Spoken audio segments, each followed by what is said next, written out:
Good afternoon students. आज हम करेंगे EPC 3 के अंदर ओवरहेड प्रोजेक्टर। ये आपके पास ICT टूल्स हैं, 6 और 7 टूल्स हैं ICT के, जो आपको आपकी फाइल में भी लिखने हैं और आपको पता भी होना चाहिए ये होते क्या है। ठीक है, फर्स्ट नेम है हमारे पास ओवरहेड प्रोजेक्टर। ठीक है, क्या है? Overhead projector. ओवरहेड प्रोजेक्टर हम कहाँ यूज़ करते हैं कि नाम एक बार देखो, प्रोजेक्टर। प्रोजेक्टर आप लोगों को पता ही होगा क्या होता है। तो प्रोजेक्टर क्या होता है कि किसी भी चीज़ को एनलार्ज करके जब हम लोग देखते हैं तो प्रोजेक्शन की टेक्निक के थ्रू हम उसको एनलार्ज करते हैं। ठीक है, एक बहुत सारे डिवाइसेस होते हैं, जैसे स्लाइड प्रोजेक्टर हो गया, ओवरहेड प्रोजेक्टर हो गया, नॉर्मल प्रोजेक्टर हो गया। कि जैसे अब हम थिएटर में मूवी देख रहे हैं तो थिएटर की स्क्रीन के ऊपर वो फ्लैश लाइट आ रही है तो वो with the help of projector ही आती है।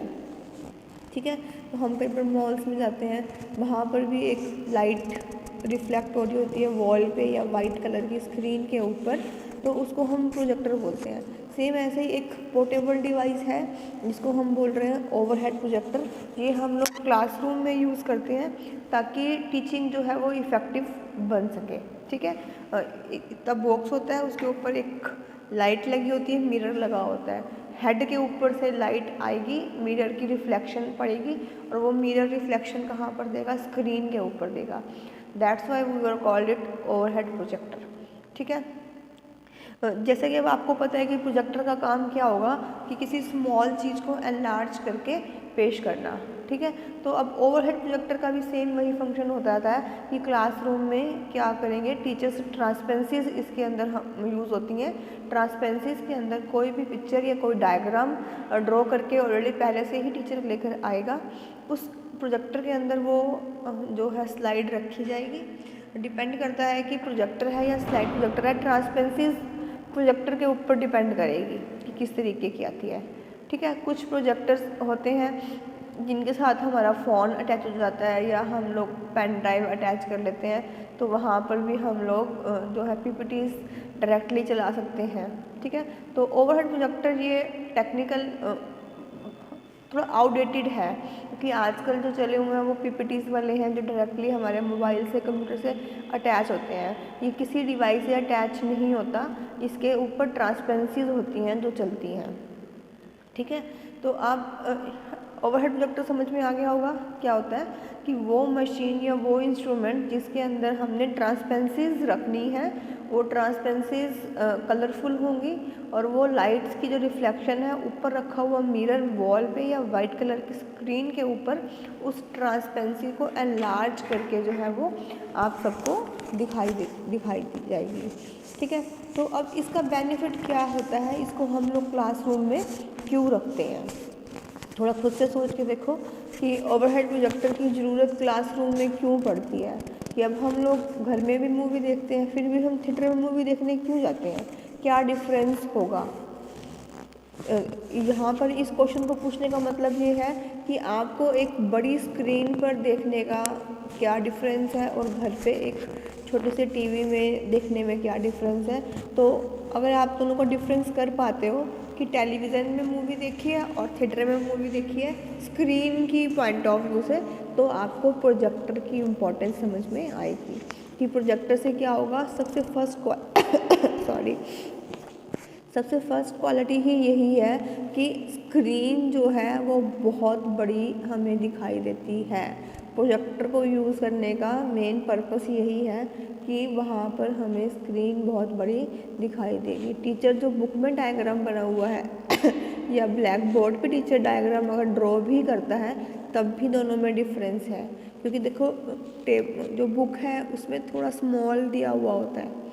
ठीक है, प्रोजेक्टर की हेल्प से हम अपनी उस स्क्रीन को कितना मर्जी लार्ज कर सकते हैं। डिपेंड करता है कि रूम का साइज़ कितना बड़ा है, ठीक है, ऑडियंस कितनी है, तो उसके हिसाब से हम अपनी स्क्रीन को जो है एनलार्ज कर सकते हैं। ठीक है, फर्स्ट इम्पॉर्टेंस तो यही होगी। Secondly, time saving.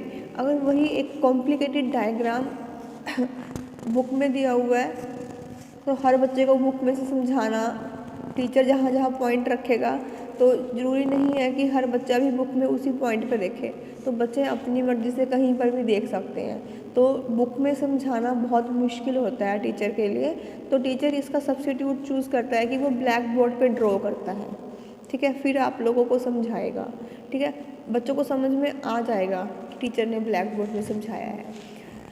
इसकी ड्रॉबैक क्या है कि एक तो उस टीचर की ड्राइंग अच्छी होनी चाहिए जो ब्लैक बोर्ड के ऊपर वो सेम का सेम डायग्राम जो है ड्रॉ कर सके। सेकेंडली, अगर क्लासरूम में थोड़ा सा कॉम्प्लिकेटेड डायग्राम है तो टाइम देखो कितना कंज्यूम होगा, ठीक है। तो उस टाइम और उस एनर्जी को सेव करने के लिए जो क्लासरूम की वेस्ट जा रही है उसको सही करने के लिए टीचर क्या करेगा, ट्रांसपेरेंसीज पहले से ही बना कर लेके आएगा। प्रोजेक्टर स्कूल्स में रखे जाते हैं, वाइट कलर की स्क्रीन स्कूल्स ऑलमोस्ट हर स्कूल में अवेलेबल होती है, तो टीचर उस ट्रांसपेरेंसी को उस ओवरहेड प्रोजेक्टर के ऊपर रख देगा और उसकी रिफ्लेक्शंस कहाँ पे आएंगी, ब्लैक बोर्ड पे, वाइट बोर्ड पे या किसी भी वाइट कलर की स्क्रीन के ऊपर जो वो शो हो जाती है, ठीक है।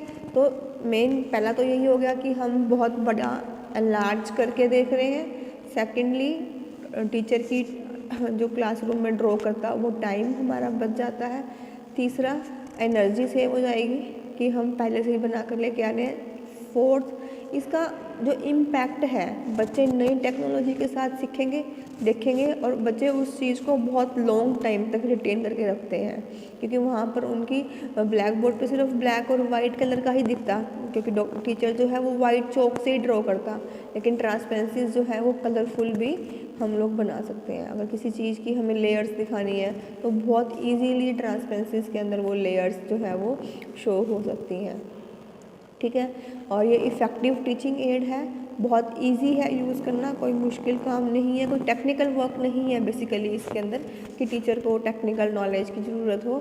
कोई भी टीचर है इसको यूज़ कर सकता है, अलग से प्रोफेशनल स्किल्स का होना कोई ज़रूरी नहीं है, लेकिन बच्चों के ऊपर इसका पॉजिटिव इफ़ेक्ट ही रहेगा।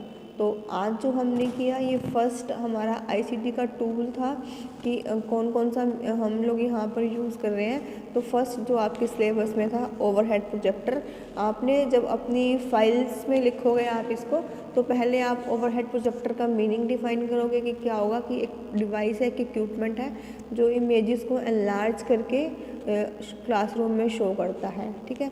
फिर आप बात करोगे एजुकेशनल इम्प्लीकेशन की, मैंने ब्लैक बोर्ड पर भी लिखा है कि जितने भी आप यहाँ पर टूल्स की बात करोगे, इक्विपमेंट्स की बात करोगे, बेसिकली इनको हम टीचिंग एड्स बोलते हैं, कि जितने भी टीचिंग एड्स आप यहाँ पर यूज़ करोगे सॉरी, आप उनकी एजुकेशनल इम्प्लीकेशंस भी साथ साथ यहाँ पर रखोगे, ठीक है। होप कि आज का क्वेश्चन आपको समझ में आ गया होगा कि आपने लिखना भी कैसा है, ये भी आपको समझ में आ गया होगा कि हाफ एन आवर पेज पे आपको क्या करना है, ओवरहेड प्रोजेक्टर के बारे में लिखना है, फिर बड़ी बड़ी हेडिंग के साथ आपको उसकी एजुकेशनल इम्प्लीकेशंस लिखनी है। तो एक पेज एक इसके लिए सफिशेंट है, ठीक है। Thank you.